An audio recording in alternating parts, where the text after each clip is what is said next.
Welcome to Ask the Professor, presented by Fountain Pen Geeks. My name is Eric Schneider, and with us today is Professor Tarquin Danglebury. Tarquin! Okay. Professor Danglebury, good day to you, sir. Ah, there you are. Here Hello. I am. Nice to see you, sir. Yes, I know. Oh, thank you for joining me. Oh, you're very welcome. It's always a pleasure to do something for the Fountain Pen Geeks, you see. So, I'm ready if you're ready, sir. I am completely ready, sir, yes. Right, and I'll just get right to the very first question that we have. Yes. And it came to us from Mary in the United Kingdom. Yes. And Mary's question is, how long have you been using fountain pens? Ah, I see. Now, that's a very interesting question. I have been using fountain pens from the day I was born, you see. The thing is that when I was born that very day, there was a gynecologist, one of those persons who is a doctor and who helps women who have babies. When I came out, the first thing I saw sticking from his chest pocket, so to speak, was a fountain pen. I don't know which model it was, but I saw it and I immediately grabbed it and I just held onto it. And actually, from that very first day, one could say that I have been using fountain pens, yes. Since the very beginning. Good, sir. Now, Yes. How long has that been, exactly? I was born... Well, it was certainly within living memory. I'm not exactly sure.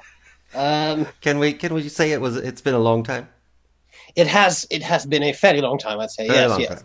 Yes. All right. So, you've been using fountain pens since the very beginning, and it's been a very long time. It has been a very long time, yes. That's your answer, and you're sticking to it.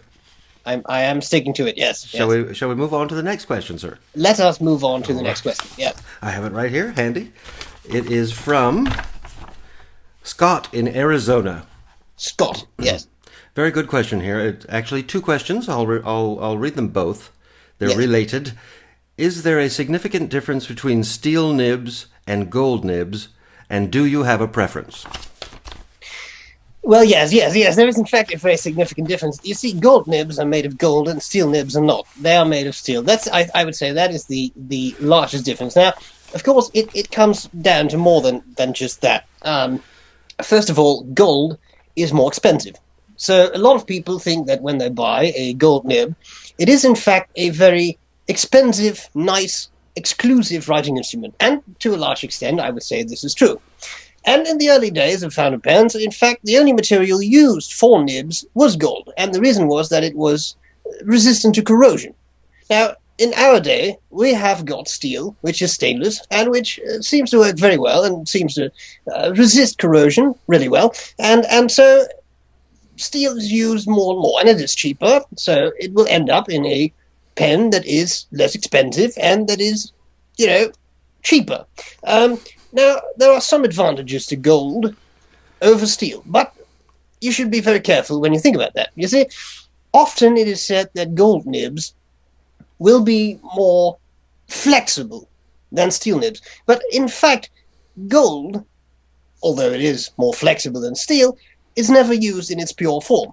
A 24-karat gold nib would be completely useless. It would be very flexible, but you can flex it once, then it's sprung, and you'll never get it back to the original position again because it's way too soft. So this is where steel comes in handy because although it's not as flexible, it will definitely keep its shape a bit better. Now, the funny thing is that when you do use gold, you use it as an alloy with other materials. And if you use, let's say, 14 or 18-karat gold nib, it will be alloyed with other metals.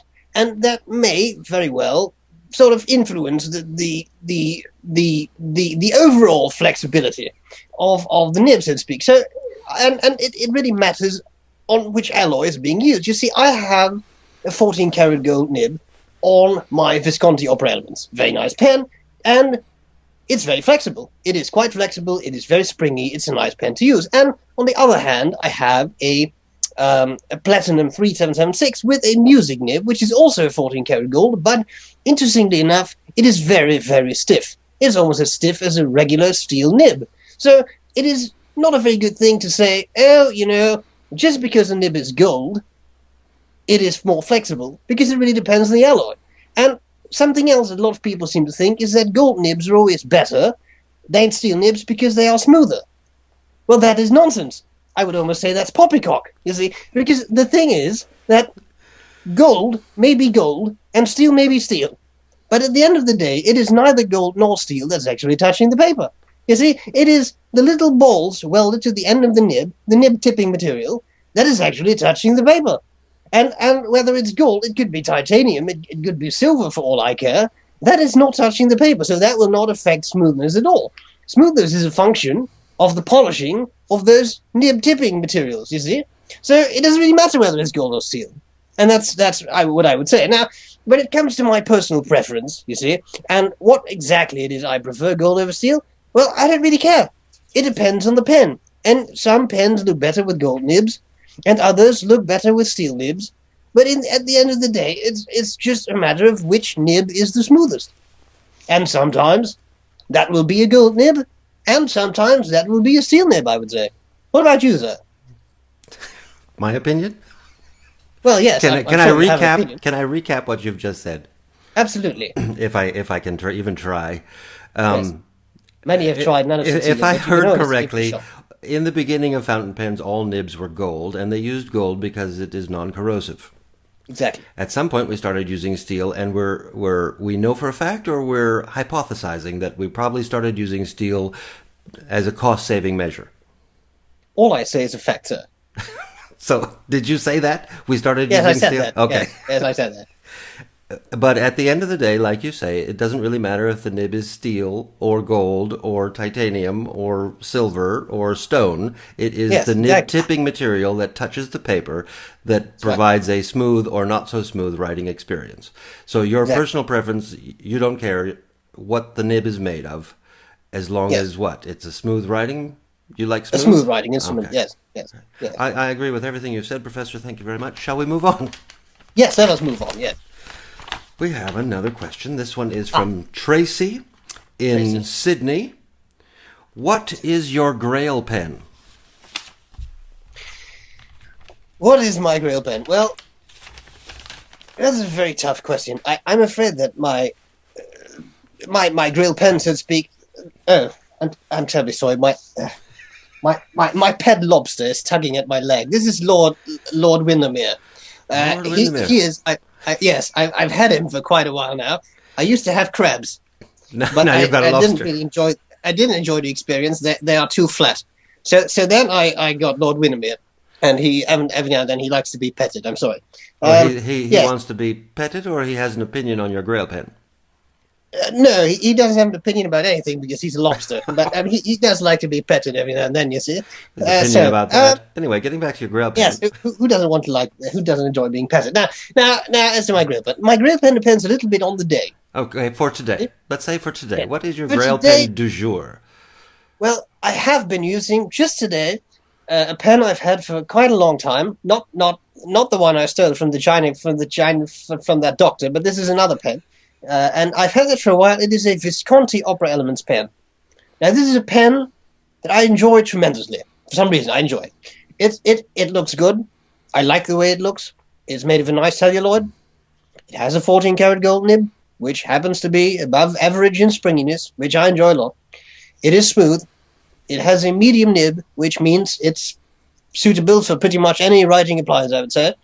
And I just love the feel and weight of that pen. So for me, at this very day, I would say the Visconti Opera Elements is my Grail pen. Yes. Very good, sir. Some people, if I may change the question just a little bit, some people would say that a Grail pen, by definition, is a pen that you will very likely never, ever own. Yes. Is there one of those Grail pens in your head? Yes, I see what you mean. But it's very, very nice that your Grail pen of the day is one that you actually own. But is there like a dream pen that you you think you probably never ever own, but you really like it from afar? Not really. Not really. No, I'm quite satisfied with what I have. I would say. Yes. All right. What about a Pelican Moonlight?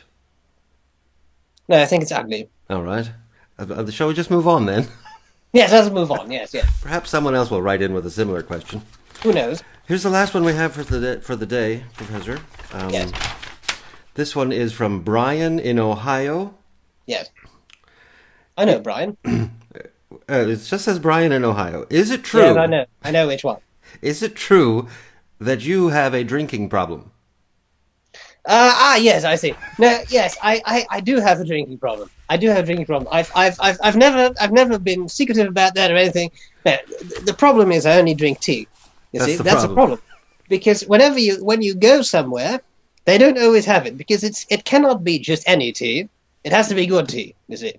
And having good tea is something that a lot of people do not understand. They will give you rubbish, like strawberry tea.